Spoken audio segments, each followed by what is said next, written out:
Hello, everybody. Welcome to Megavision Show number 75. It is March 21st, 2021. This is the companion podcast to Megavision's magazine. I'm your host, Graham Cookson, and joining me this week, he's tried to discover a little something to make him sweeter. So give him a little respect. It's Marcin Gulick. How's it going, buddy? Hey, it's going good. Like I said before the show, I had a couple margaritas last night, so I could be better, but I'm ready to roll. Excellent.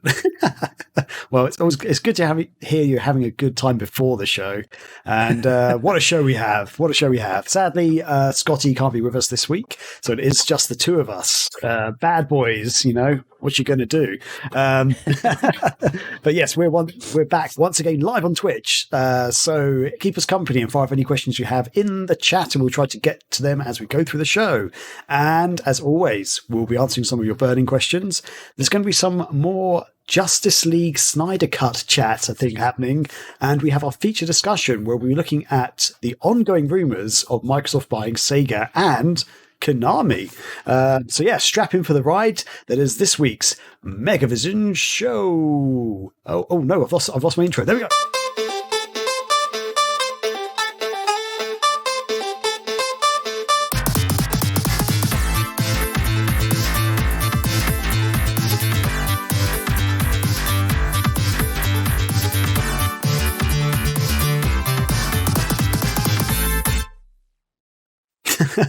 Sorry, just laughing off air at how, I don't know, I just seem to be really unprepared today, even though we just spent like half an hour setting up the show. And hey there, Master Welsh. Master Welsh started running, and then we just tripped. Yeah, right basically. Before the gunshot. Yeah. Oh dear. Yes, but we've got an exciting show for you, so that's the main thing. And just a shout out to Master Welsh. Hey there. Guten Morgen, he says. Guten Morgen. Yes. Guten Morgen. Ja, das ist sehr gut. Sprechen Sie Deutsch, Marcin? No. I was going to say un poquito in Spanish. Ein bisschen. That's German, right? Yes. Yeah. I only speak a tiny bit of German, but not properly. Anyway, yes. Hey, Master Welsh. Thanks for joining us. And let's just kick off the show how we normally do with how our week's been going. So, Marcin, buddy, how's it going? Well, this week, I think the biggest things that I've done is watch more TV. I watched the Justice League, Snyder's Justice League. On Friday, we started at 7 p.m. and then it ran through 11 p.m. And yeah, I thought it was really, really good. I also watched Falcon and the Winter Soldier last night. I'm continuing to watch The Crown, and I also watched the Grammys last week because, why not? I haven't seen them in a while. I was curious to see how COVID Grammys looked like, and I wasn't disappointed. Did they have an audience? Like, what did they do? They had, it was just the artists and musicians outside. It was just the ones who were nominated, and then their performances were in a separate studio. Okay, so. Cool. I have to be. I've never watched the Grammys or the Oscars or anything like that before. I've seen clips of them after they've gone live, and never really bothered to. I guess it's never interested me, to be honest. Yeah, sometimes I'm just a sucker for pop culture stuff. Yeah, that's fair enough. No, that's me. Yeah, it's no shade thrown there. Just just one of those things I never really. I guess I don't really follow pop music as such. Like, there's some stuff that comes on the radio, I'm like, yeah, I like this, but most of the bands I listen to aren't really Grammy material, or I guess. But yeah. So anything else? Any other fun stuff? Any pickups this week? No particular pickups besides my cleaning supplies and toilet paper. But if you had something a little cooler than that, please feel free to share. Yeah, so a bit like you, I've also been watching Falcon and Winter Soldier and Justice League. So we're going to chat about those two things in a second. I've also been being obsessed with Xenocider, basically. So, oh yeah, Marcin about to do something. This may not work. This is the first time we've ever tried this. Aha! Yes, there's my footage of Xenocider on the screen live now. So yeah, I actually streamed this on Friday. So I've been streaming for the last few weeks, basically on my own, just some Dreamcast stuff, a bit of Speed Devils and stuff. But since Xenocider came out, wait, let's grab the box. Since this bad boy came out, Xenocider, I've kind of been loving it, a bit obsessed with it. I've only actually played it while I've been live streaming, so I haven't been playing it on my downtime or anything. This is one tough cookie, though. If we've spoken about it before on the show, but if you don't know, it's arcade style shooting game, kind of on rails, but you're just kind of going continuously forward. But you've got to shoot enemies and dodge them and stuff. But it's a tough one. You really have to sort of learn the different enemies, where the enemy placements are and stuff, and avoid their fire. But each time you play it, it's it's not as easy as just knowing where the enemies are going to be and stuff. And like the bosses actually change their routines every time you play it, which is quite interesting. But it's very tough. A few of the team have played it, but I managed to finish it. So I'm really happy about that. Oh, great. So yeah, I finished the story mode.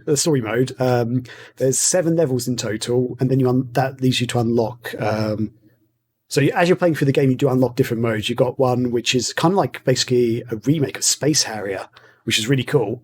They kind of just basically remade Space Harrier. I'm not the biggest Space Harrier fan, but it's really fun to play. There's almost like an endless mode where you're kind of like shoot. It's almost like a 3D Space Invader style game where you're flying through the air and Space Invaders are coming at you. You just got to kill them before they get past you. But then when you complete the game, you unlock Maniac mode, which is basically the entire single player game, but all the levels are sort of semi merged into one. Like it goes to the next level, but it kind of you don't have a break between them. It just keeps going. And the level's actually slightly different. They adjust them slightly. So it's very impressive. And I'm loving this game. I think it's brilliant. The last two levels are kind of really tough as well, especially. But it's one of those, the thing I like about the game especially is the more you play it, the better you do get. So the first time I played it, I died on the first level, like 3 times in a row, and I was dead. I was just like, Jesus Christ, this is hard. So... so that's one of those things that I've been playing and I'm loving and just digging it really, really a lot. But what else are we doing? I think that's kind of it. Oh, I did get one pickup actually. So, actually, class. I tell a lie. I got multiple pickups, but I'm actually going to save some of them for next week because hopefully Scotty's going to be because he has on. so many. Yes, basically I've got too many. I can share these over the next year. Sort of. No, not really. But I'm pretty sure I haven't shown this yet, but I picked up this game called Bang Gunship Elite for the Sega Dreamcast. Not porn. Not porn, no. I've never heard of this game. I think it's a Dreamcast, American only Dreamcast release. It might come out in Japan as well, but it wasn't in Europe. But someone on Dreamcast Junkyard's Facebook channel just started talking about it, and I was like, what is this magical treat? But it's like a 3D space shooter game, basically. Kind of a bit like Star Lancer, I guess, but not quite like Star Lancer. Star Lancer's a little bit different, and I haven't actually played this one yet, though. But I saw it and I was like, I just dig 3D space shooters. They're like one of those things. If you find a good 3D space shooter, it's great. I love it. There's a lot of terrible ones out there as well. But so yeah, need to hopefully maybe next week I'll actually start streaming this one on my stream on Friday instead. So we'll see how that goes. But yeah, other than that, not a huge amount, I guess. Should we have a quick chat about Falcon and the Winter Soldier? Yeah, I think we could do that. I think you might have more coherent opinions and thoughts than I do on that one, but I can assist as well. I have some thoughts. Yeah, actually, very quickly. Sorry, Master Welsh has just asked the question: where do you purchase? If you're talking about Xenocider, I can actually show you if I bring up. This is Retro Somus's shop. I'm actually showing right now, which you can buy the game directly from it. So. That's retrosummers.com/shop. I will actually drop that in the chat for you there. As for the other Dreamcast game I showed, if that's the one you're talking about, I just got it off eBay, basically. So yeah, cool. But back to the Winter Soldier. Let's check it out. So what are your thoughts, dude? Like, so there's only one episode's come out so far. It's like the next big thing since WandaVision. How are you feeling about it? I think it's a nice setup. to what I'm assuming is, I mean, I don't even know how many episodes it's going to be. Is it going to be 8 like WandaVision? It's 6, apparently. I read it's a 6-part series or something. So is it also supposed to be a one-off like WandaVision? I think so. I don't actually know. Don't know for sure. Yeah, it could very well be just a one-off, setting up for the next movies and stuff.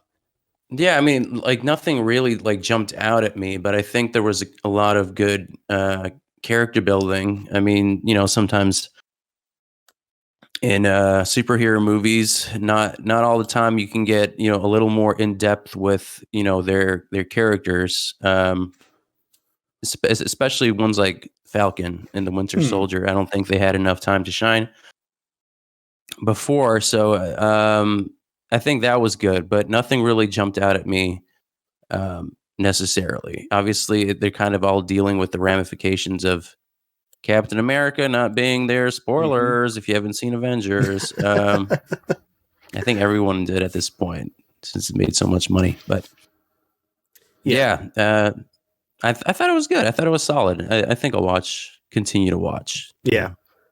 Yeah, so I'm digging it. So yeah, obviously only one episode's come out, so it's kind of too early to really tell. But the production value and stuff, it feels like like WandaVision, which was designed very much to feel like a TV show. That's partly of like how the story was developed and stuff. If you haven't seen WandaVision, go check it out. But this one actually felt more like it was a cinematic experience, even just from the first episode. Like some of the action scenes and stuff felt very much in keeping with like the Captain America movies, for example, I found. And I'm very interested to see what's happening, really. I think the introduction to the bad guy and stuff's been kind of interesting, kind of the mystery around it a bit. I'd like to see where it goes, basically. So yeah, I guess it's too early for us to really tell. Maybe it's an early discussion, but yeah, I'm digging it so far. And as you say, first impression's solid. Yeah, first impression is very solid. And as you said, I guess Falcon especially, there wasn't really much backstory to him in the movies. It was just like he just rocked up in Winter Soldier, the movie, and was just like, yeah, I'm a pilot kind of guy. And it turns out he's got full wings and stuff he flies around with. But yeah, and one thing from the trailers, which we've actually got one of the trailers playing at the moment, the girl who was the neighbor of Captain America and Winter Soldier, she's in it. Not in the first episode, but she's appeared in the trailer, so she must be in the show. I don't know if you remember, she's like an agent who's pretending to be just a neighbor, basically. Yeah. Anyway, so yeah, it's something I'm definitely interested in. But I guess that moves us on to the bigger chat, which would be talking about the big movie moment of the year so far, I'd say. Justice League Snyder Cut. So, oh yes, dude, how are you feeling about the Justice League? Well, I was one of those people who didn't follow this movement, I guess, if you want to call it, into its complete fruition in the HBO Max release. And I did watch the original Justice League that came out in 2017. Wasn't impressed. Okay, yeah. I think many people weren't impressed from Justice League's 2017 version. If people didn't know where I was going with that, and yeah, this version was a much needed improvement over its predecessor.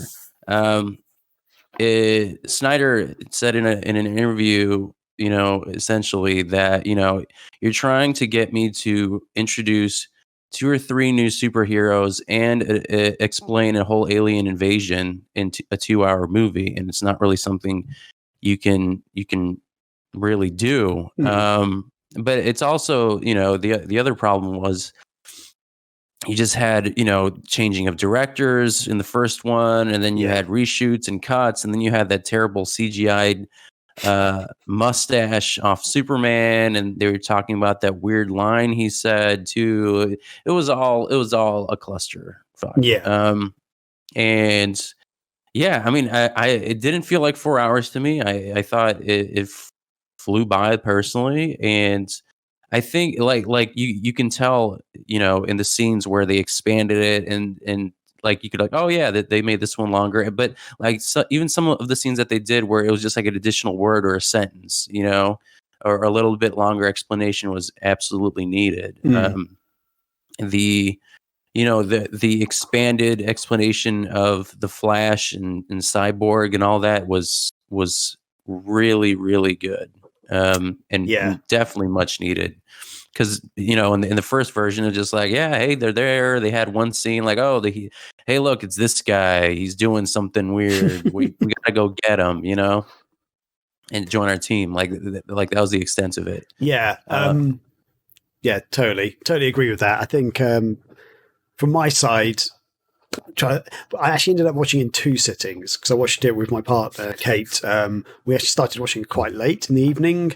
I think we started watching it like 9 o'clock. Stupidly, we knew it was a 4-hour movie, and it was like 8 or 9 o'clock. We'd finished dinner. We're like, let's watch this movie.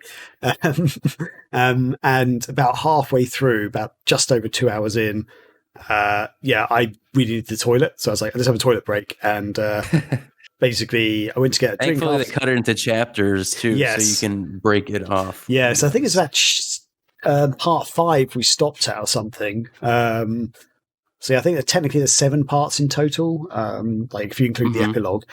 And so when it came up with part 5, I was like, right, pause, I need the toilet, basically. But then it got really late, and my partner, she basically went to grab a pillow from the bedroom, so she could like relax a bit more on the sofa. And 5 minutes later, I was like, where is she? And I walked back in, she's just fallen passed down on the bed, basically.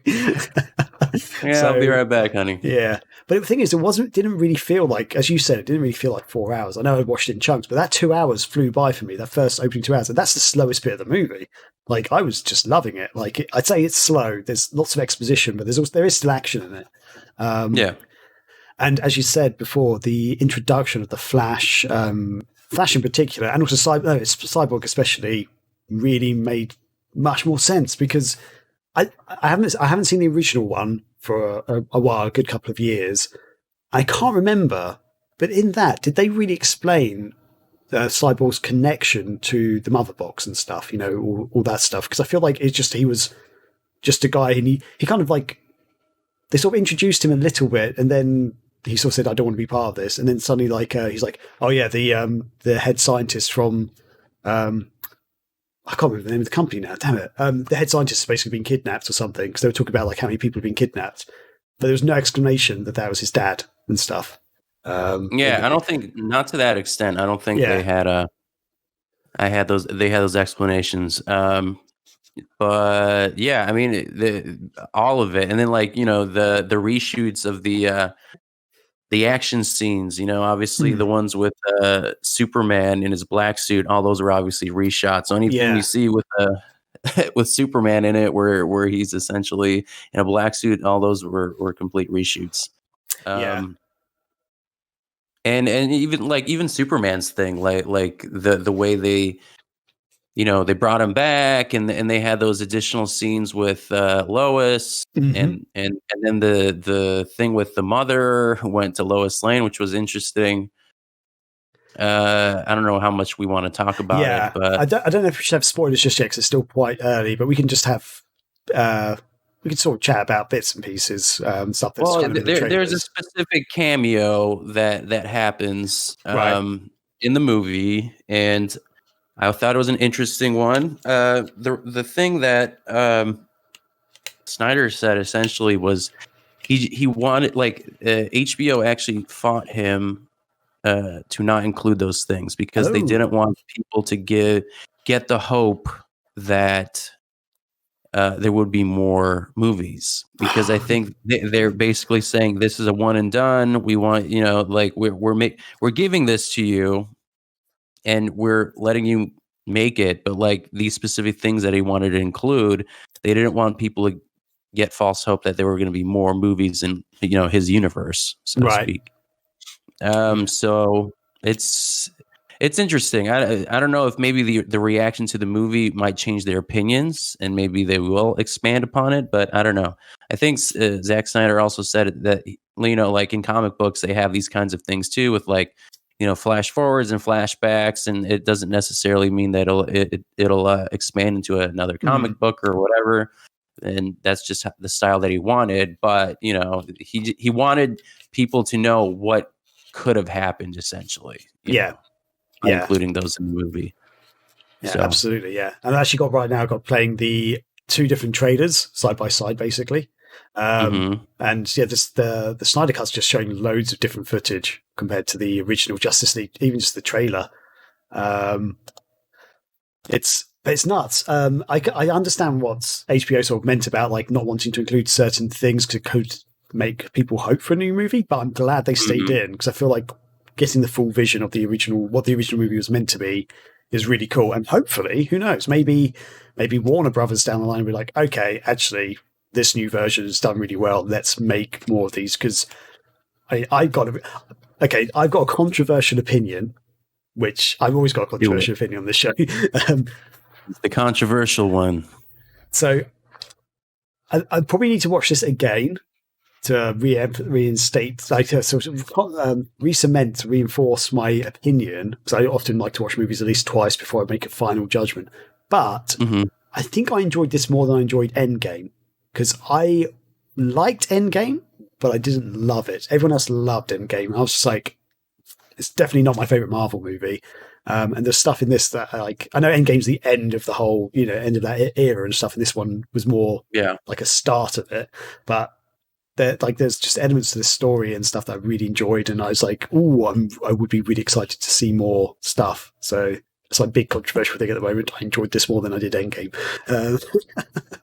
Yeah, I mean, Justice League. I mean, I think there was more. I don't know how to describe it. More introspection, a little more subverted. Because there was, I don't know, more explanations and narrative and that kind of stuff. That's the vibe I got from Justice League. I think I still do like Endgame better. Okay, that's fair. I don't know. I just thought like everything just kind of hit really well. Like everything landed in Endgame. But also I might be biased because seeing it in a movie theater, I think kind of just enhanced that experience too, because people are cheering and clapping and laughing and all that kind of stuff. Right, so I feel like that just adds to the experience, where it's just me slouched on a couch with a bucket of popcorn.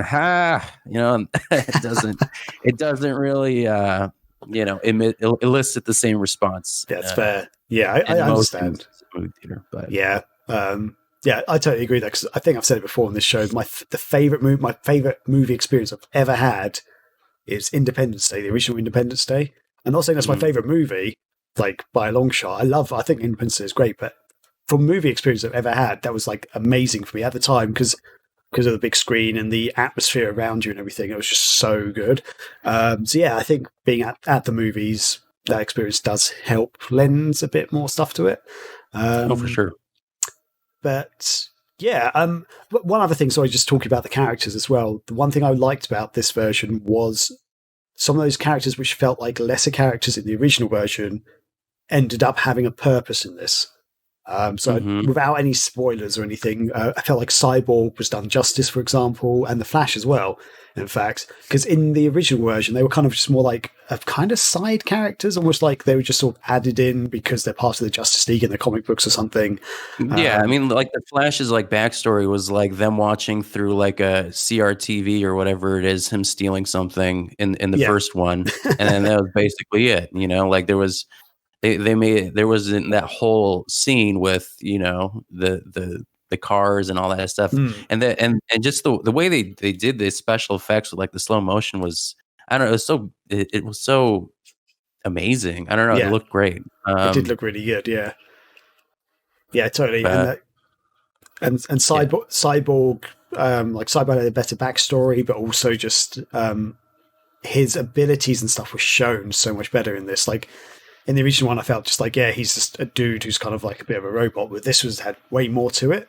And explaining about like his abilities was so good. And then the fact how they lend themselves to helping in the story and stuff. And more about, relationship with his parents, the mom and dad and all that kind of stuff. Like there was, it just needed all of it. It felt like in the first one, like they had a scene and then it looked like it was going somewhere and then they cut it off. And then all the like the important and then like the view of the movie just keeps going like, huh, what? But like it just needed those extra minutes of explanation, like, oh yeah, like it really lifts up the scene, you know, adding in that extra context. Yeah. So. And I don't know how you felt about it, but the Flash in the original one was kind of annoying. Like his little comments and stuff he'd make just felt annoying. But in this one, because they explain more of his backstory and his character came through a bit more. So when he started making those comments and like his just mannerisms, I was like, I'm liking this guy now. Like he just seems kind of, I don't know, it just felt like a proper fleshed out character. They just needed to add that other dimension. Yeah, you know, the job and, you know, with his dad and all that kind of stuff. And, you know, the additional scene of him saving somebody and yeah, it just needed it. Like, it didn't feel like, oh, they got him and now he's like the snarky, you know, quick witted guy, you know, that they got to put in there, you know, like there was more depth to it than that, you know. Definitely. Yeah. So, I mean, from your, okay, so judging from what you said, I assume you're thinking it's better than the original. Is that a fair statement? Okay. Would you say it's definitely worth the 4 hour watch? I think so. Yeah. I mean, like if you like superhero movies, if you are respectful of DC and just what the Justice League is, and you wanted a good portrayal of it, and the original version left a bad taste in your mouth, you're going to want to watch this to cleanse your palate and have a different view, at least, of, you know, the DC universe. I feel like the DC movies in general, it's kind of strange because, like, you know, Disney and Marvel, like they had like this entire timeline and all these movies that connected together, and Disney and Marvel, I guess they did it with the Hulk with like 3 different versions, but like with DC, it's like there were like 6 different reboots and revisions of what the Batman is or the Joker. Like we have this Jared Leto, Joker. And then you have, you know, a Joker movie, but that's not really related to that version. And then you have the Suicide Squad, and then just dumped that. Now they're rebooting the Suicide Squad with like most of the same cast, but, you know, so forget about that. Like it's just it's like a whole mess. Like there's no coherent plan or vision because they've either cut things or I don't know what their direction is, but it really felt like it was without, you know. Yeah, it felt very reactive almost to Marvel's. Yeah, because until that point, like you know, when Iron Man first came out and stuff like 10 years ago, until then, DC had basically ruled the superhero movie first, basically with the Superman movies and the Batman movies just alone. Like at that point, there was no real big Marvel stuff. Yes, you had the X-Men to a point, but they were kind of owned by Fox at the time. But yeah, and even they weren't as big a successes as the Batman movies, for example. Like the Dark Knight trilogy was like massive. You had the Batman movies in the 80s and 90s as well, which did really well. I mean, I would say DC ruled the 80s and 90s. I mean, like I was going to say even television, you know, you had the Batman animated series and all that stuff that came out. Yeah. Amazing. I think at the turn of the century, though, you know, X-Men, like you mentioned, that came out in 2000, and then even Spider-Man came out 2001 or no 2002. Sorry. So like you know, those were both from Sony Pictures, but they are Marvel movies, and they were good movies. You know, X-Men 2, Spider-Man 2, both like one of the best sequels to, you know, a superhero franchise for sure. Although they both went off the rails with Spider-Man, and then they both went off the rails with 3. Last Stand, and then freaking emo Peter Parker. Oh my god! I just one side thing on Spider-Man 3. I remember my friend went to see it 2 days before I got to see it, and we were at some sort of house party, and he started talking. Everyone was like, "Oh, you saw Spider-Man today?" He's like, "Yeah, it was terrible." I was like, really? It can't be that bad. Like, and he's like, yeah, no, it's ridiculous. Like, there's one point where he kind of dressed up like an emo and he's like walking down the street doing this like strutting thing. And I thought my friend was just being over the top ridiculous. Like, clearly that didn't happen in the movie. Hyperbole, yeah. I watched the movie 2 days later. I was like, this literally happens. This is the worst thing. Like, oh my God, what is going on?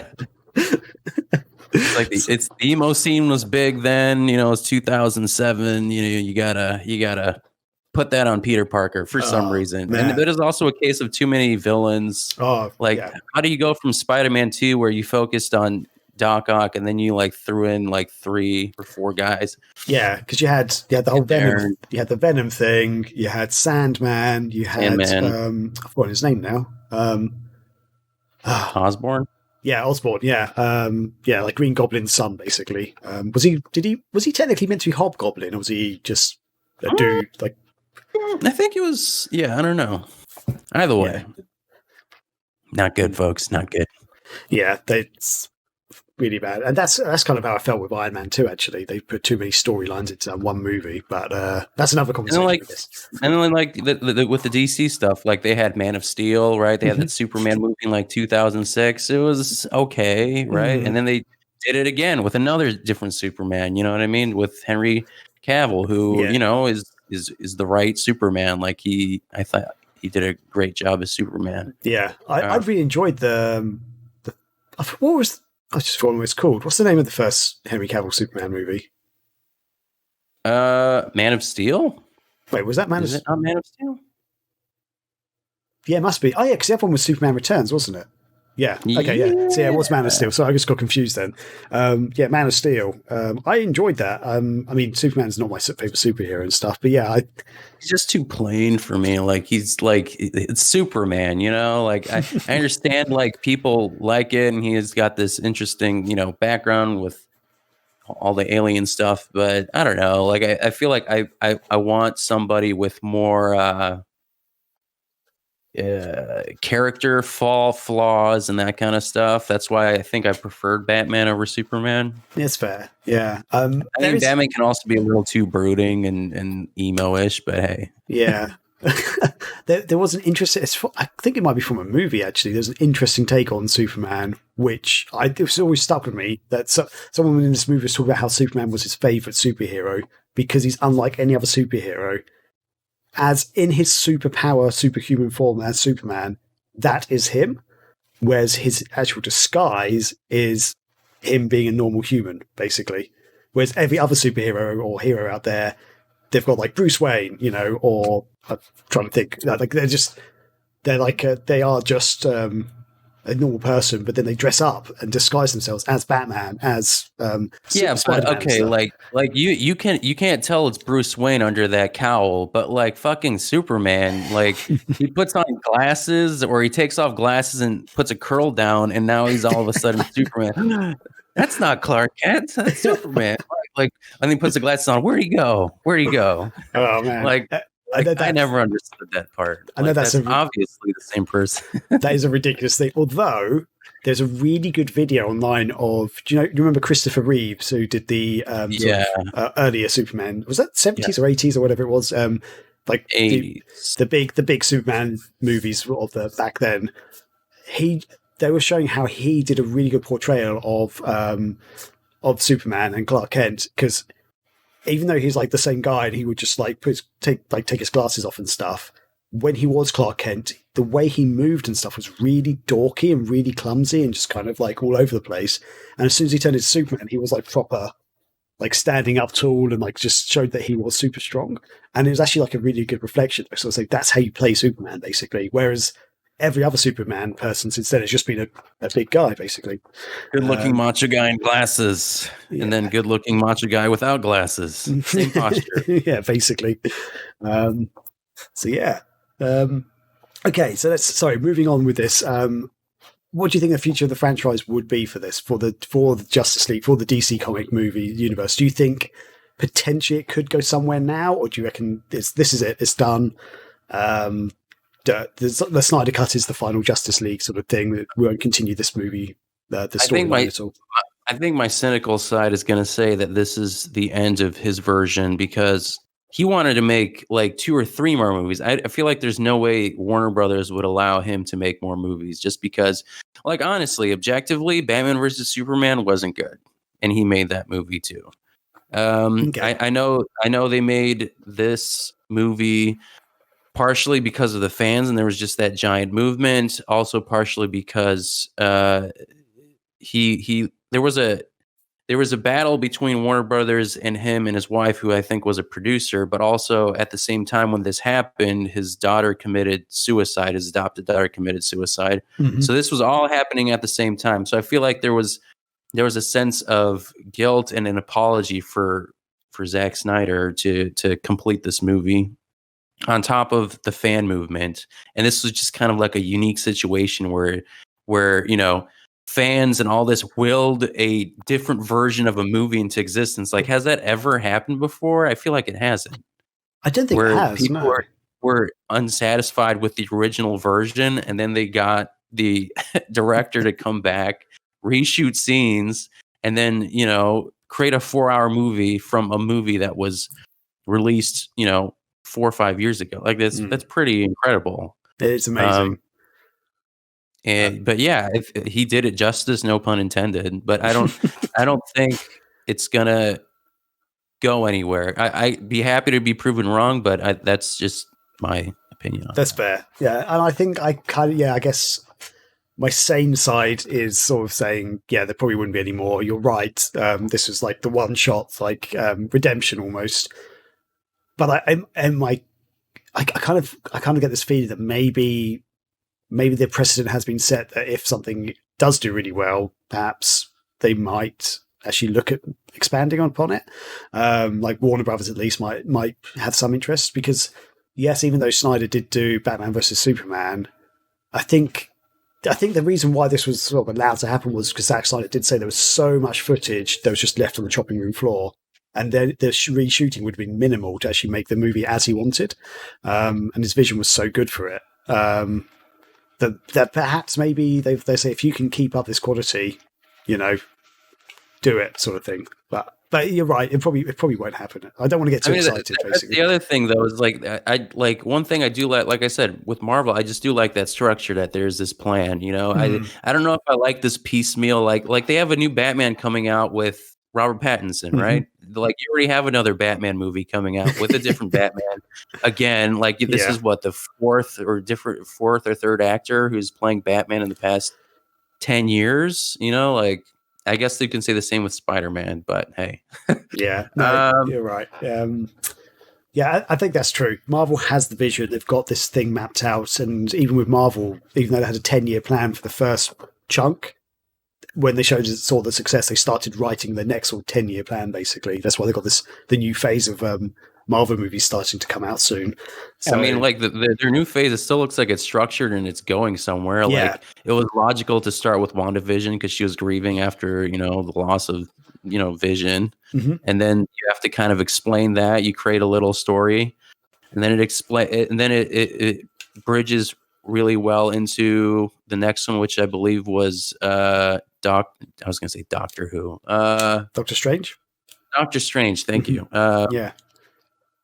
But yeah, I don't know. We'll see. But like they have a plan, and there's a good structure there. But yeah, so yeah, I would like DC to do well. Like I want them to do well. I think they have good superheroes. I thought Aquaman was a good movie. I thought the first Wonder Woman was good. 1984, not so much. See, that's the thing. Like they just released that. I haven't actually seen 1984 yet, so I'm not sure. I've got no opinion on that at all. I thought the Aquaman movie was bloody amazing. Like, it don't impress me so much. Like, because having seen Justice League, having seen Batman vs Superman, I thought those two movies were fine. Personally, I didn't hate them like everyone else seemed to. I like these are fine for me. But then I saw Aquaman. I was like, that was great. I was like, came out of the movie going, that was seriously a fun movie. Like, and I loved the action in it. The action was brilliant. So yeah, I'm excited for the next Aquaman movie. But yeah, I mean, they made Aquaman look cool. Like Aquaman was always the butt of everyone's jokes because they're like, oh, you can control the sea, but if someone's getting, assaulted on the beach, you can't do shit. Like, oh, if you come over in this pool, I'll get you with my whales. But yeah, that's like there's a Family Guy sketch, isn't there? Like that. Yeah. It's like, hey, you come over here. No, I'm good. He's just like standing in the water, like, hey, come closer. Yeah. Yeah, it's cool. Well, I think I think that does it. I think we both definitely enjoyed the Justice League, the new Snyder Cut version. Check it out if you can. In the UK, for anyone who doesn't know, it's available on Now TV or Sky Cinema. They've done a partnership with HBO, like they did with Game of Thrones, basically. So in America, is it only available on HBO Max? Is that right? Yeah, I mean, like they just have a whole slate of movies that they want, that they want to really push the service. So they got Mortal Kombat coming out next month. They have the King Kong versus Godzilla movie coming out at the end of this month. And is that coming out? There's a couple of other ones. Is that coming out on HBO Max? Yeah. Yes. Oh, because I've been wanting to see that, the King Kong versus Godzilla movie. Since the last Godzilla, because I love the last Godzilla movie. I thought that was freaking amazing. Oh yeah, I thought King of All Monsters was amazing. I didn't understand why the critics didn't give it that high of a rating. I thought it was great. So it was easy. Like, it's a monster flick. What the hell did you want? Like this is exactly what I wanted him to do, was fight the monsters. Yeah. Like, the people are more like, backstory. We don't really care about, I will say I did like, oh my God, what is his name?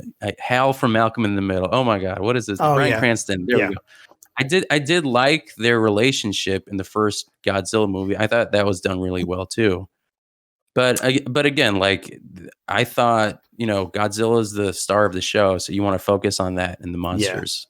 Definitely, yeah. And the ice. Like, that was they were freaking scary. Like the way that they did, like, this, just the scaling of, like, you have like this giant 3-headed monster in a block of ice in a cave. Oh yeah. Like, oh my God. I was getting like anxious just looking at that, Yeah.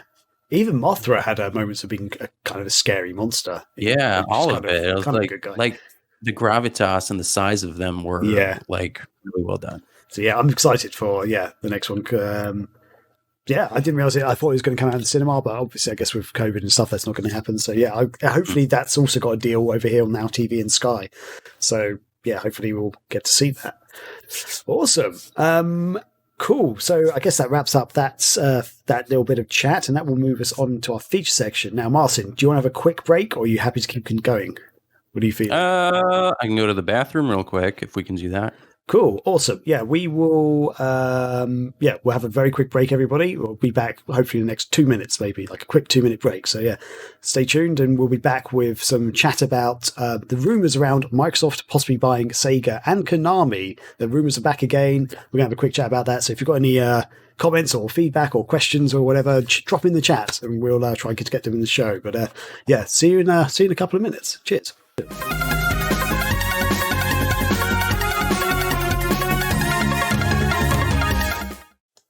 Cool. Yeah. So if you haven't heard, this has actually been going on for months now, basically, for anybody. Since Microsoft announced that they were buying Bethesda, or actually ZeniMax, which is Bethesda's parent company, there've been more rumors circulating about possibly Microsoft buying Sega. And more recently, Sega and Konami, I think even Capcom sort of came about, which is quite impressive or quite crazy. Yeah. And it's kind of come about because notoriously, ever since the original Xbox, Microsoft has really struggled to get a foothold in Japan, which is the one region, which is a big region, obviously, but they just haven't been able to quite successfully make it out there. So it kind of makes sense almost for Microsoft to want to try and look into getting a Japanese developer on their books. Essentially more and more recently, they talk about Sega wanting to buy them out. And I think part of this comes out of the fact that more games have recently come to the Sega more Sega games have come to Microsoft platforms where they were actually more PlayStation exclusive. Right. So yeah.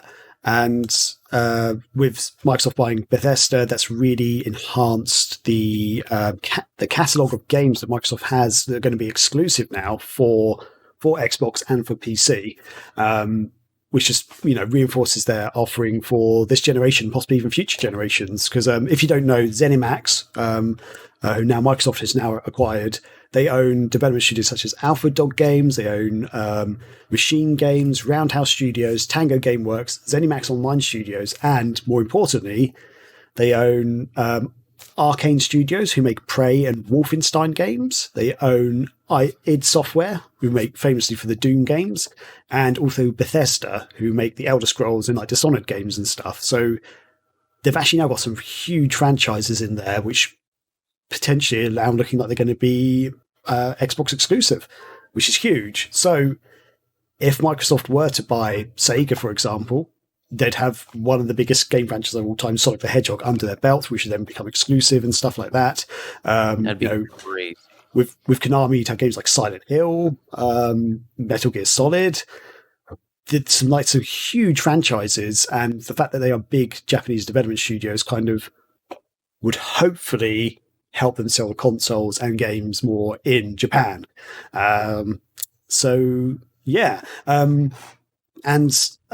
Just to give some clarification of how badly Microsoft consoles sell in Japan, the console sale reports in at the end last week of February, so it's about 3 or 4 weeks ago now. So last week of February, Xbox One. Actually, I'm going to do a guess. Have you read the outline for this bit? Because I'm reading it now. Okay, fair enough. I was going to get you to guess, but never mind. Xbox One has sold. Xbox One sold 10 units in 1 week. That's just 10. Insane. Xbox. That's like a bad day on one like GameStop chain. You know what I mean? Like that is crazy in the whole country. Yeah, I know, it's nuts. The Xbox Series X and S have sold about 1,500 copies, 500 units, 1,500 units. Then you compare it to the PlayStation 4, so last generation console, 3,000 units in 1 week. It sold more. It sold more than. Oh my God. And the PlayStation 5 sold a whopping 33,000 units in 1 week. So that just shows the Xbox versus PlayStation comparison. It's not even. There's no competition there for X unless you bring in Nintendo. The Switch sold 78,000 units in 1 week, which is just insane. Yeah, here's like PlayStation, and then here's like Nintendo. Like you can't even see it. On the camera, but like insane. It's crazy. Man, it's nuts. Oh man. I don't even know where to start with this. So one thing I'm like, do you think the Japanese are just like, fuck this American console? Like we're very proud of, our Japanese, brands and like we already have 2 consoles in PlayStation and the Nintendo Switch. So why get a third one? I don't know. I don't know what the struggle is to really break in that market, So one of the things I know about one of the things I know about Japan and the sort of the way they work a little bit has been that. So this actually came from someone I know who works in the games industry. He's worked in it for quite a while, and he worked for a Western studio, and he said that. Yeah, at the time he worked for a Western studio, he basically said just trying to get games out in Japan and sell them well is really, really difficult for Western studios. So there seems to be a culture in Japan. I don't know if this has changed. This was actually quite a few years ago. It was like 10 years ago I spoke to him about it. He was saying how it seems that they've got a very strict loyalty to Asian developers and, franchises and stuff, companies, basically. There's this like... They want to support their own almost, if that makes sense. So when an outsider comes in doing a similar or the same thing, they're like, why don't we go with a local brand, like a Japanese brand, which is, I guess is kind of fair enough. Like, Nintendo and Sony, they both make video games consoles. They're both Japanese. Why don't we support them? What's the point? Why do we need to support Microsoft? They're exactly. Which is, I can respect that a bit, I guess. Yeah. But there's also a Japanese wing of Xbox and Microsoft. Like they also work in Japan, right? Like it's not like they're not Japanese, unless it's just because the overarching parent company is American. I don't know. Yeah, I think. Yeah, I'm not sure. You have a very valid point. I'm not sure what the argument there is for or against that. Obviously, Microsoft employs a lot of Japanese people in their Japanese arm, but yeah, I guess there's just that feeling that this is an American company. Why don't we support our own, basically? Before Microsoft bought Bethesda, what would you consider to be Microsoft's exclusive titles, like their hard-hitting titles, franchises? Sorry, they really only had a couple, didn't they? They had Gears of War and Halo, as far as I could tell. Wasn't really much. I was going to say, is there other ones? I was like thinking maybe Killer Instinct was on there for a little bit. But... Oh yeah, so they do own they obviously own Rare as well. So they own Rareware, but they haven't really done much with them. They bought Killer Instinct back. They had the Rare Vintage Collection thing, which was really cool. So you had games like Perfect Dark. You had Banjo-Kazooie, Banjo-Tooie on there, and they had They did have on Xbox 360. They did have. It was the Banjo-Kazooie, I can't remember what it was called, Nuts and Bolts, that was it. They had that, but they didn't do very well, but that's because it wasn't as good a game as the others. It wasn't even the original, most of the original people who developed the game, right? Like I think there's like this fear of like Microsoft buying off like Rare, and they have all these franchises that are under their roof, but like they didn't take advantage of almost any of them, and the ones they did, like Banjo-Kazooie, didn't do well, you know? Yeah.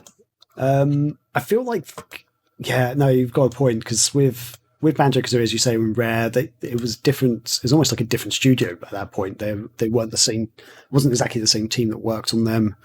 So they've lost something there with it. And which is good for Microsoft then, that they purchased Bethesda, because that just gives them more exclusive, big hitters under their belt, like Elder Scrolls, Wolfenstein, like all those franchises, Dishonored, I guess, Doom. Yeah. That's also kind of like right up their wheelhouse too, like Gears of War, Halo, that kind of stuff. Like that kind of matches with Doom and Wolfenstein. And then, Xbox, I know, like for me, like the first Xbox was like one of those like RPG action things that like I went to. Like they had Fable, they had Star Wars, Knights of the Old Republic. Like that wasn't on PlayStation, like those kinds of things were what gravitated me towards the original Xbox, on top of the Sega titles like Shenmue 2. Yeah. Obviously, because we're, Sega focused. I think that was one of the things that I liked about the original console. But then it just kind of fizzled out. I mean, Sega then just, put their stuff, I felt like, more exclusively on Sony's console. With the Yakuza series and all their other titles. Hatsune Miku, I think.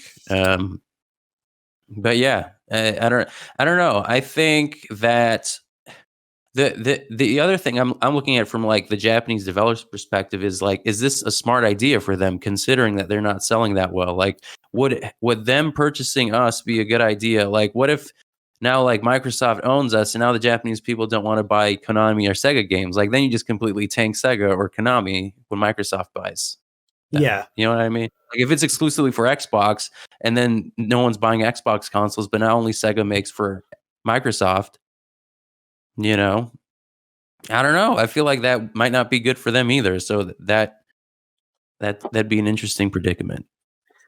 Yeah, you've got a very valid point. Yeah, because is it worthwhile Sega or Konami or Capcom, whoever, selling themselves to Microsoft? Because, as you say, it could have a negative impact on them. But that said, if Microsoft is the parent company that owns them, I mean, in effect, for example, with the Bethesda buyouts, it was like, how much was it? It was like in the billions, wasn't it? Like 2 billion or 1.2 billion or something like that. It was a huge buyout. So, I mean, in a way, those studios haven't lost anything as such. They've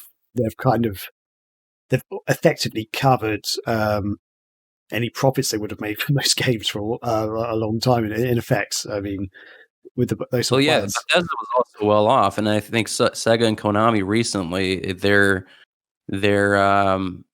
Sega's doing well, but I don't think it's Bethesda well. Like Elder Scrolls, that kind of stuff.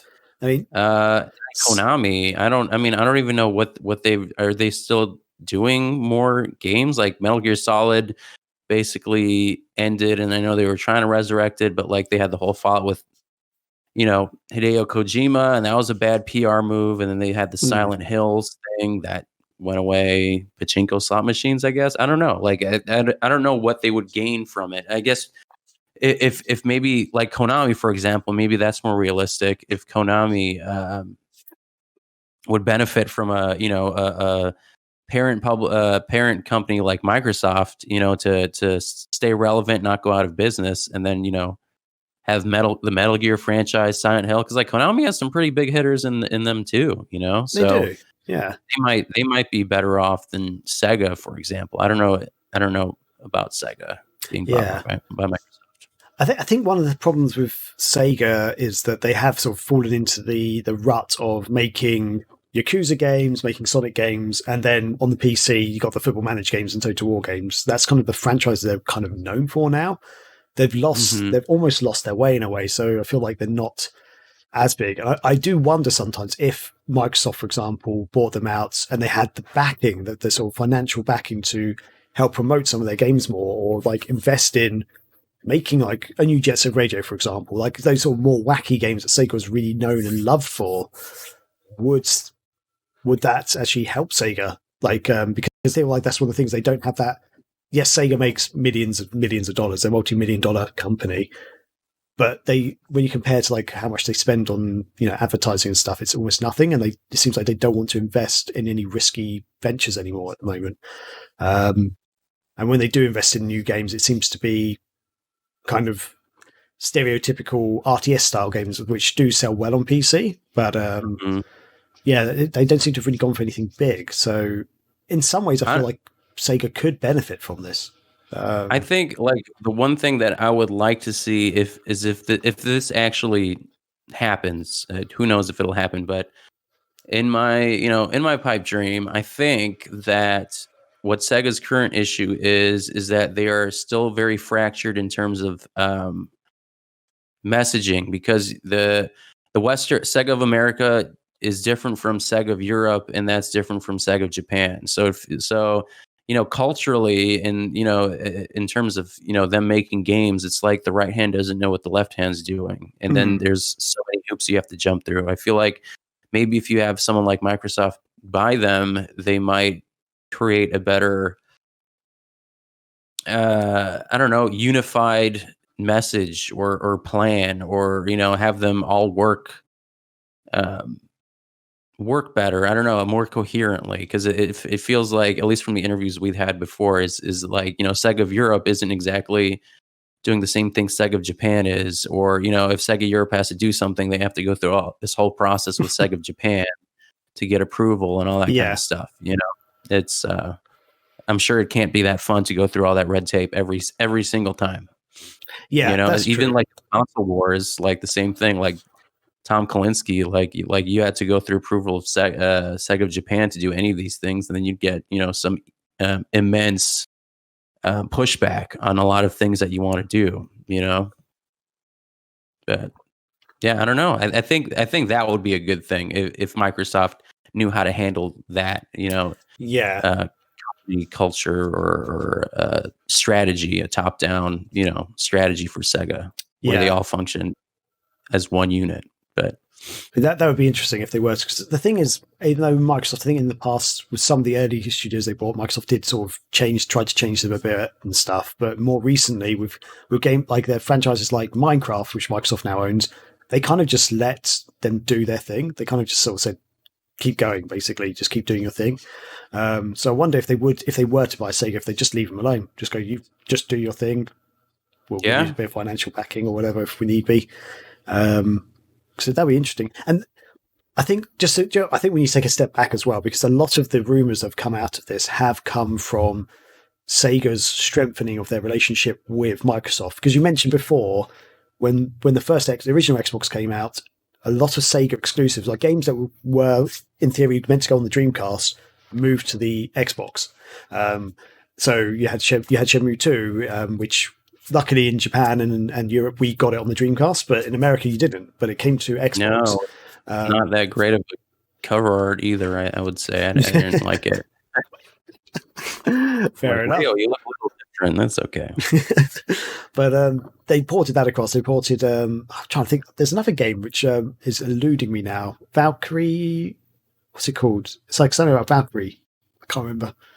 Are you talking about to the Xbox? Moving to the Xbox, yeah. Well, there was Jet Set Radio Future, which I think is more of like a kind of a reboot of the first one, or like a I don't know, like a better version of the first Jet Set Radio. Mm-hmm. And then there was like a bunch of things they put. It was like that brief period of time where they ported over all the Sega titles. I'm sure that were Dreamcast. Yeah, I think Crazy Taxi.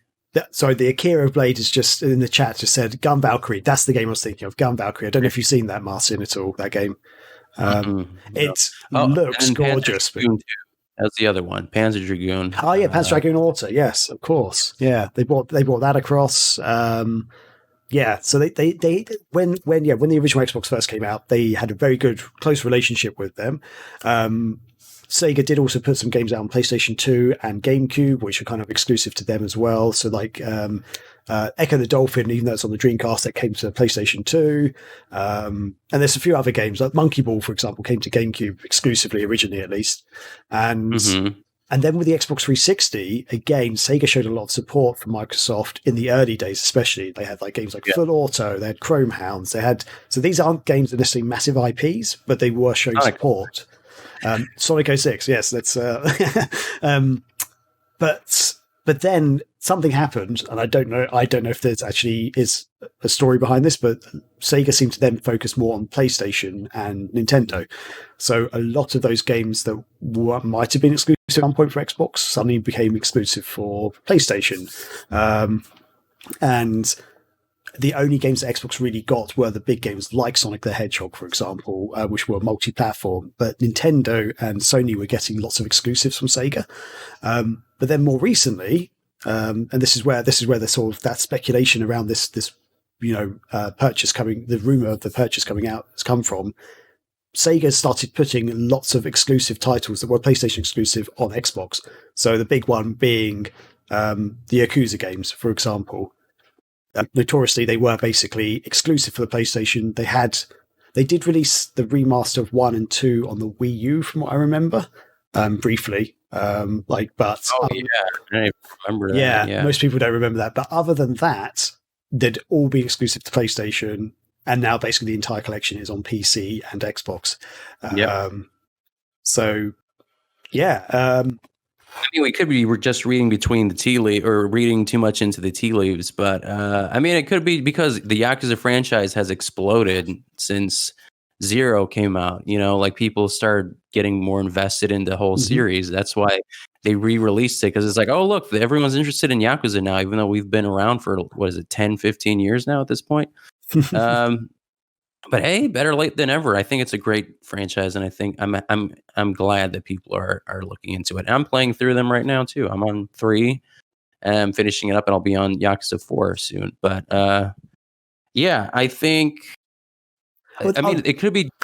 I'll just say this: it could just be a case of it's more popular, so let's expand it to other platforms. That could just be the simplest explanation for that. It could be that. There is also the other thing, which is how Phantasy Star Online 2 is basically PC and Xbox exclusive as well.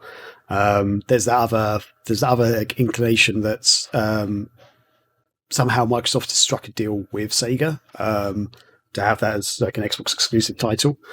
And from what I understand, it's not coming to any other console. At least that's not been announced at all. So there's other things, there's other hints like that, which people have started talking about this. So yeah, it's I don't know. Here's the thing. I in my gut, I'm almost excited by this because I think Microsoft buying Sega could be an interesting thing if they were to basically give what Sega needed, which I think is a bit of sort of financial support and stability to help invest in some of their games, in their marketing, in possibly making games that, going back and making some of those old school games. Shenmue 4, bitch. Making Shenmue 4, exactly. That's what I want to see. I want to see Skies of Arcadia 2.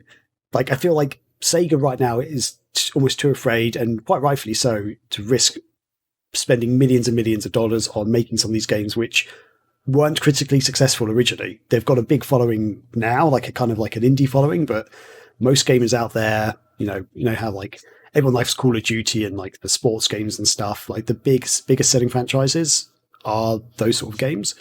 So yeah, I think Sega's still a bit worried to buy that. If Microsoft could back them and take that risk, maybe that could work. Who knows?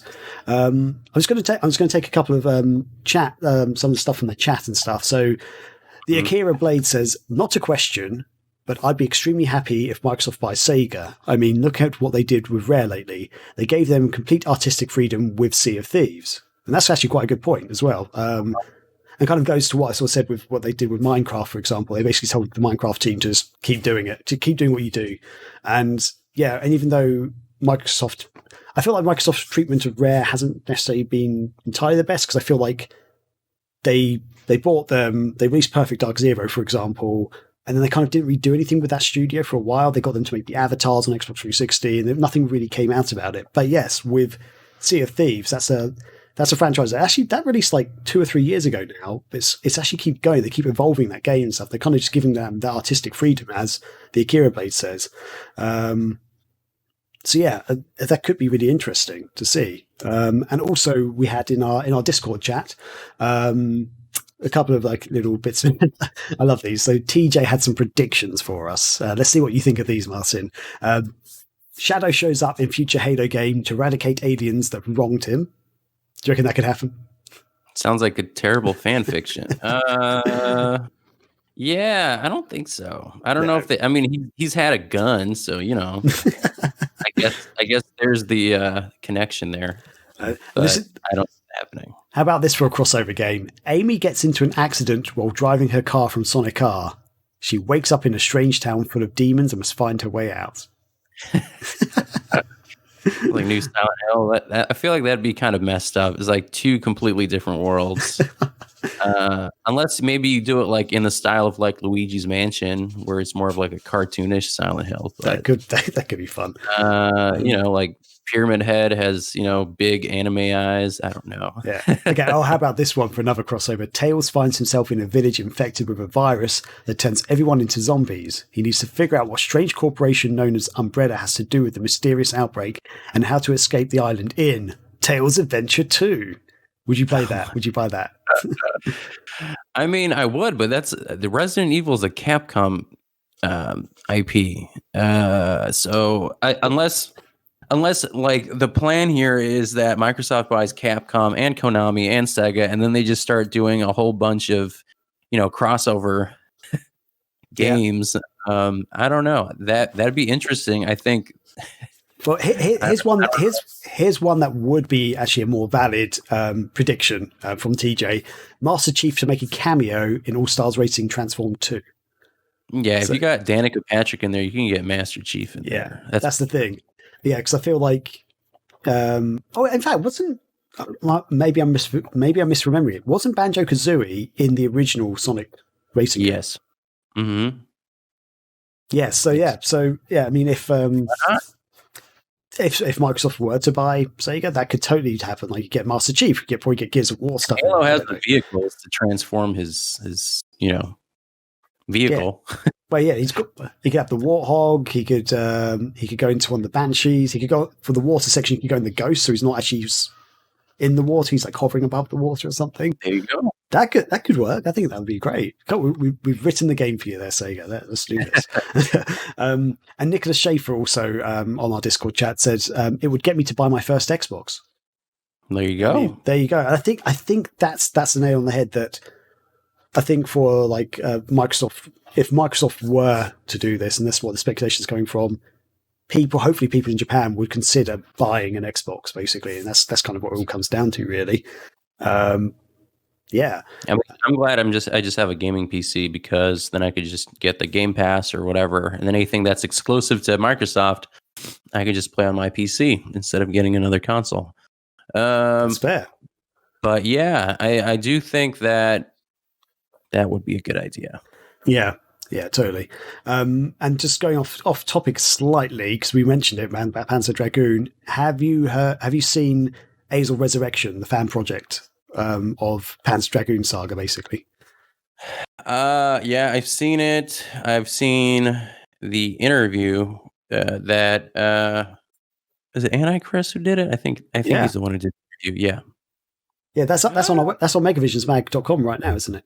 Yes. If people are curious, if people are unaware, there is a new project revolving around Panzer Dragoon called the Azel Resurrection Project.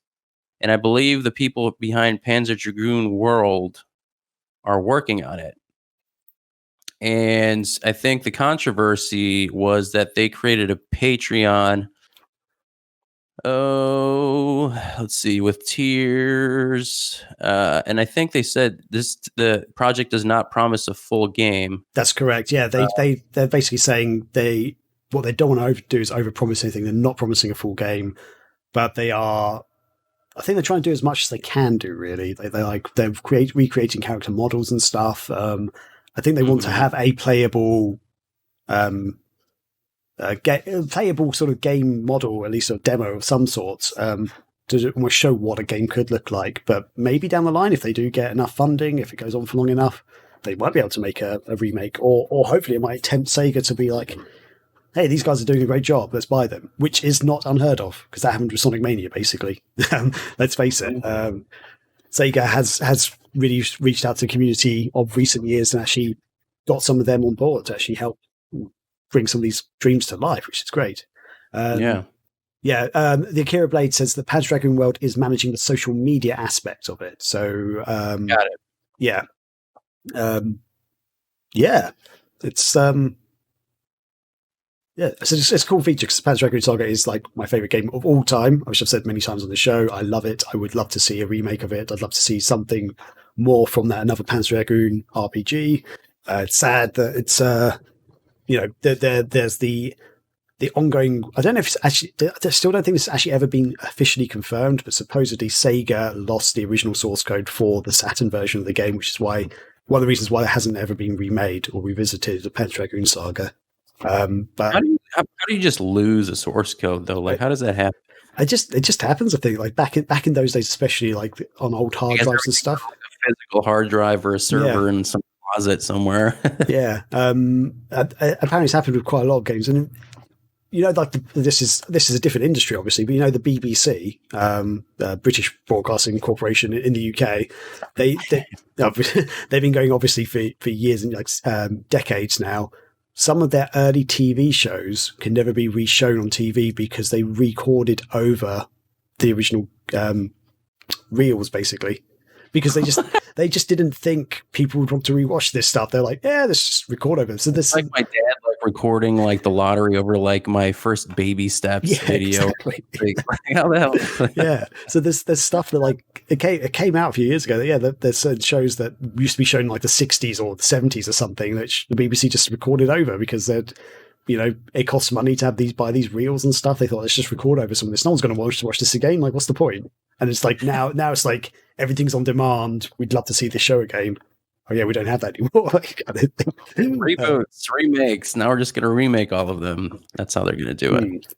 The Akira Blades actually just said he's read an interview where the Panzer Dragoon creator mentioned that they found the code again, which is great news. But he says, regardless, it's useless for a remake at this point, which is fair. Because I think taking the original source code and trying to remake a game out of that, especially for the Saturn, is a challenge. But at this point, just remake it from the ground up. Just create an entirely new game. Yeah, because I mean, if they had the Saturn source code, what they could do is just literally have slightly sharper graphics and visuals. But for these days, modern days, it would be better to actually have a fully remade game, basically using all the fancy lighting effects you can get these days and water effects and everything. But yeah, so on the topic of the rumors of Microsoft and Sega and stuff, do you think this could happen? Let's actually get down to the nitty-gritty. Do you reckon this could happen? Like, not in a dream world, just how valid do you think this is? I mean, like, based on like all the things that I brought up before, that would be, I feel like if I was in Sega's shoes, would be concerns that I would have. Mm-hmm. And then also, like you said, the cultural significance and differences between Microsoft and Japanese companies like Capcom, Nintendo. Sega and Konami. Because I feel like there's got to be some honor in that too. You know what I mean? Like your own company getting bought out by an American company. but I don't know. Like I feel like Japan's also been really westernized as well. Like there's a Starbucks and McDonald's and all that stuff. And there too. Apparently It's KFC is ordered on Christmas or something. Did you know that? That's like one of the biggest Christmas something meals, like KFC that. or something. Like, I think it was Like, wow. They had like the KFC guy like on a cross because there was like some, I don't know if like the meaning of Christmas was lost in translation, but but yeah, that's also a thing. So I don't know. I think it would probably come down more to the just the sales aspect, and then like what would you do with us when you bought us? Would we go the way of Rare, or I don't know, or would you be able to utilize us, or in a way maybe it's just a partnership, maybe there's like some weird partnership. I know there were other talks about them just partnering to rebrand the Xbox as like a Sega console, but like even I don't see how that would help either. Like it's still an Xbox, right? Like they're not going to just change the entire user interface and console just for one specific region. I don't think they would do that. No, maybe not. But if they were to stick like a Sega logo on the outside of the box and stuff, like keep all the interior, like the actual software the same, but have like a Sega branding. Like what are people stupid? Like they know. Like I don't think like people are dumb. Here's the thing: now there's a Sega name on it. Right now, if Microsoft and Sega were to release a Sega Xbox in Japan, as a Sega fan, would you get it? I don't know. See, I don't think so. I know that Scotty and I probably would, because we bought the freaking Game Gear micros. Like we would definitely buy it. Yeah, I'm tightening my belt here. I don't know. I don't know if I can just willy-nilly get a Sega licensed Xbox right now. But maybe if I had more money, I would. Yeah, maybe. No, you make a good point there. I think, yeah. One thing which actually Caesar in the chat has sort of mentioned now, if this were to happen, if Microsoft were to buy Sega, Konami, and Capcom, for example, he sort of said it would essentially make it that Microsoft would become the Disney of games and destroy Sony's third-party support. Do you reckon that's a fair statement, almost? I mean, it would destroy their third-party support. Yeah, but I mean, yeah, it would. I mean, that would mean that they would not be publishing for other companies, right? Unless Microsoft is fine with that. That is a big chunk of third-party titles. Like, if they bought all of them, oh yeah, like that's basically the entire Japanese, with the exception of Square Enix, like almost the entire Japanese, game industry, under one belt, like all the heavy hitters. Yeah. I don't think that would ever happen. I don't think would ever. Yeah, happen. I don't think Microsoft would have enough money to even do that, to be honest. Like that. I also feel like these companies, I don't know, like I think there is some kind of self-respect kind of thing, like, like we are a Japanese company, and we've been successful for over 60 years, and that's just how it's going to be. Sometimes it's, I don't know, like I think there's that kind of dimension to this whole situation to consider. Yeah, true. But maybe I'll eat my words, and I will put my foot in my mouth if they buy out one of their companies. I'll say Konami might be the more reasonable one. Okay, I mean that's a fair, for what you've said and everything that you presented. That does make sense. But yeah, even if Microsoft were to buy any one of these companies, it would completely change the definitely the current generation, possibly future generations of consoles, because right now it used to be back in the day, for example, with Nintendo, Sega, and Sony back in like the Saturn and Dreamcast era and stuff. Those consoles all had very unique exclusive games on them.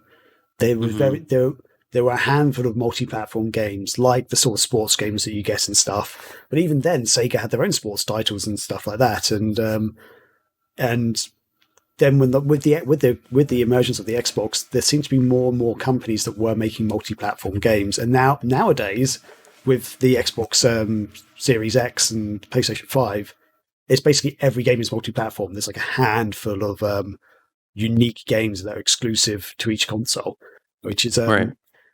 It's nuts. It's nuts to think about that because yeah, it seems like the only reason to buy one of these consoles is if there's one. Like, for example, I would go for a Microsoft console because I love Halo. That's my jam. But there's no real reason for me to buy a PlayStation 5 because there's not enough exclusive titles on there at the moment, at least. Anyway, Right. I'm sure you feel the same with Xbox. Like, if you'd probably, I assume, from what I know, you're a PlayStation 5 man, aren't you? Or you'd go for a PlayStation 5. I'm still looking for one. I mean, like when I was younger, like during like the PS3, Xbox 360 generation, I did own a 360. So like for 5 or 6 years or whatever it was, that was my, next gen console. And then before that, me and my brother had the PS2, the Xbox, and the GameCube.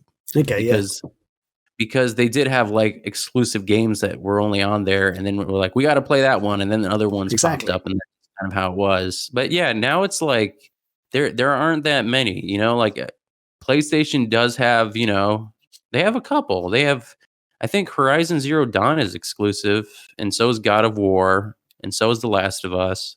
On cons, I know, and on console certainly, but Horizon's now on PC, I believe.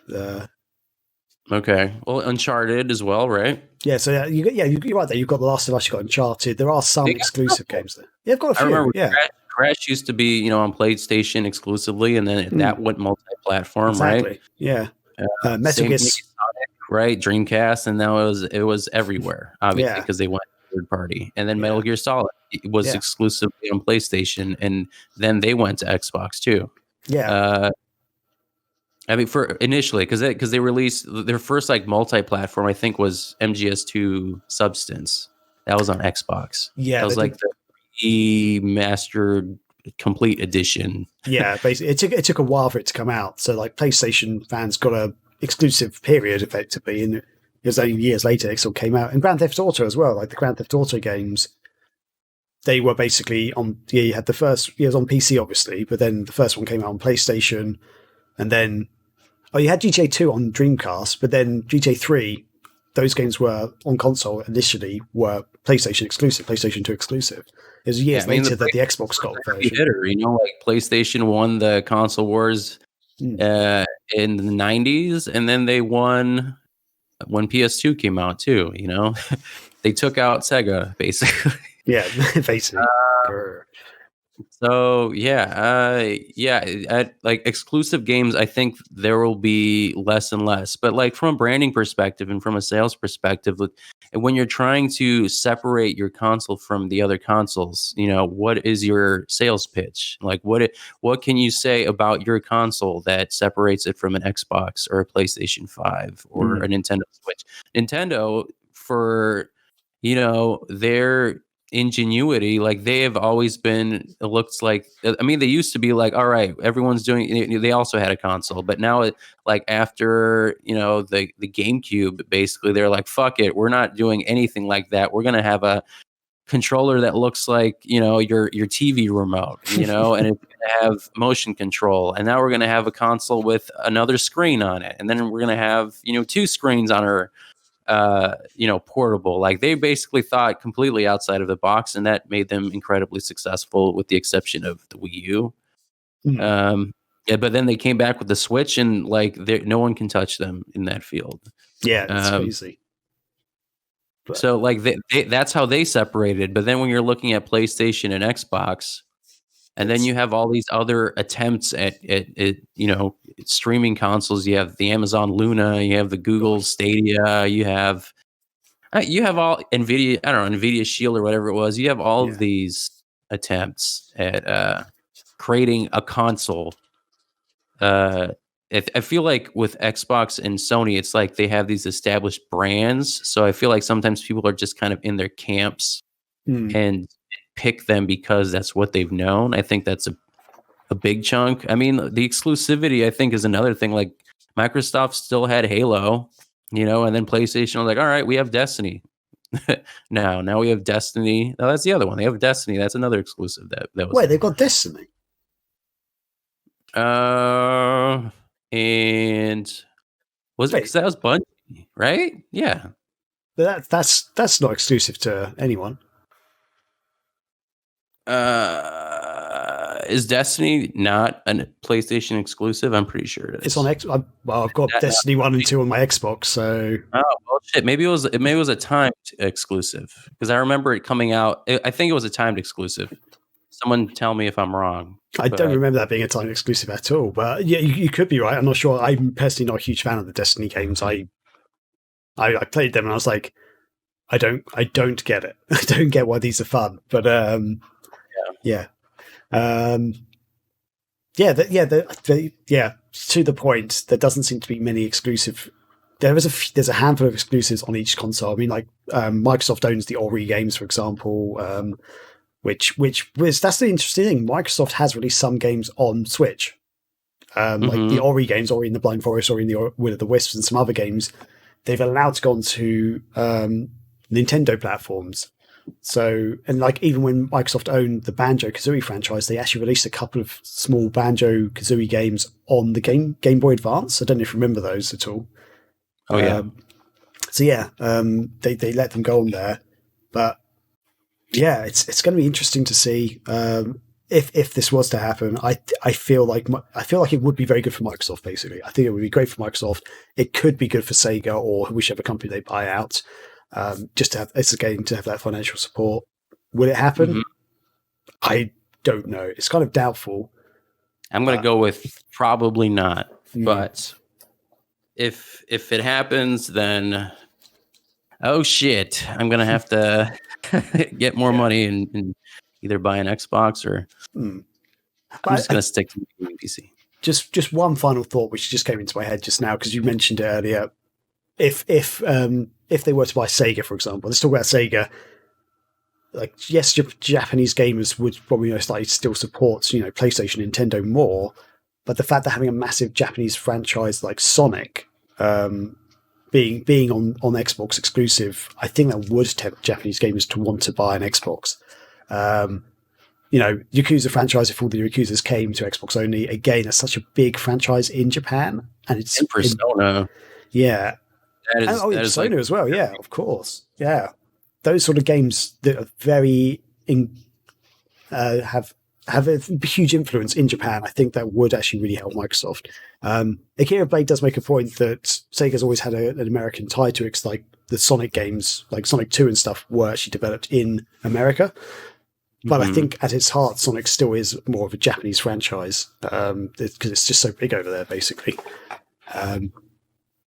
Yeah, it's. I mean, the Sega arcades are still, in Tokyo, like that's still like a popular destination, Yeah, although that's that. Okay, actually, this is one other thing. If Microsoft were to buy Sega, would they own the arcade system? Because the arcade side of things, because Sega has sold off like 85% of their arcade business to Genki. Mm-hmm. So Microsoft may not actually own the arcade side of things, which would be interesting. Complicated. It's going to be very complicated. That's the other thing. This is going to be a messy thing. It's going to be a whole spaghetti string of stuff for Microsoft to untangle to if they were to buy something like this. Man, cool. I think we've kind of gone over this subject enough now. So should we put it to bed for now? Then do you reckon? Let's put it.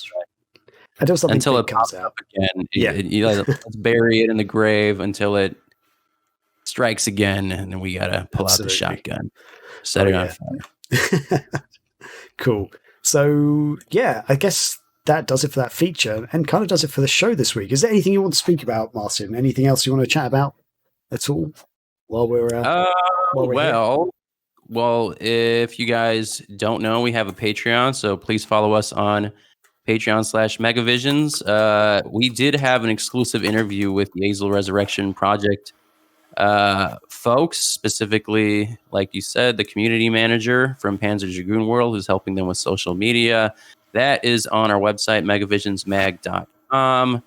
Graham also mentioned this earlier. He did a Xenocider playthrough, so we're going to share that out as well. You can also watch the replay at your convenience. Yeah, actually, I'll drop it. I'll drop that link in the chat actually for this. We're going to put it on the website as well, but there's the link to the video on YouTube for I played through and completed Xenocider, which is a bloody tough Dreamcast game, but it's so much fun. So shout out to Retro Summers, the developers behind that. But you can watch me get annoyed and stressed and then get very happy playing through that game. Yeah. Anything else at all?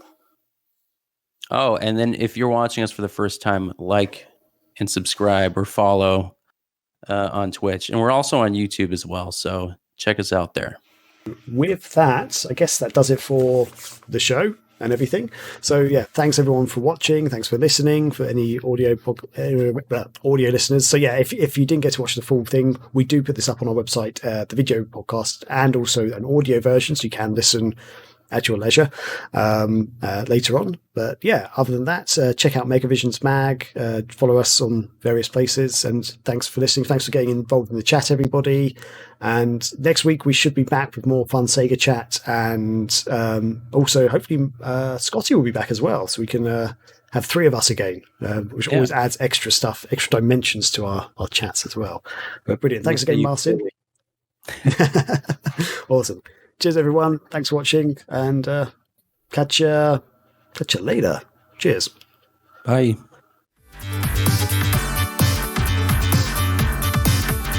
Honey, I gotta tell you about this sandwich.